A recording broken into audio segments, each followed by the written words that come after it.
50 साल के बाद होती है, जबकि चिकन पॉक्स जो है वो 1 साल से 9 साल तक के बच्चों में होता है।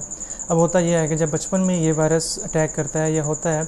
तो इसके कुछ रेजिड्यूज़ या कुछ पार्टिकल्स या कुछ जरासीम जो हैं बॉडी में रह जाते हैं, जो लेटर लाइफ में, जब आमतौर पर 50 साल या 60 साल की उम्र के बाद ये दोबारा एक्टिवेट होते हैं बॉडी में। और जब ये दोबारा एक्टिवेट होते हैं तो ये बहुत ही सीवियर फॉर्म में एक्टिवेट होते हैं।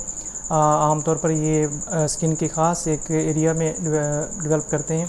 जिसको हम डर्माटोपी कहते हैं। अब होता ये है कि जब ये एक्टिवेट होते हैं तो ये उस एरिया में शदीद किस्म की पेन करवाते हैं, शदीद किस्म की जो है ना वो जलन और ख़ारिश होती है, बुखार भी सम टाइम हो जाता है, और बाज़ औक़ात शदीद सर दर्द और शोर से और आवाज़ से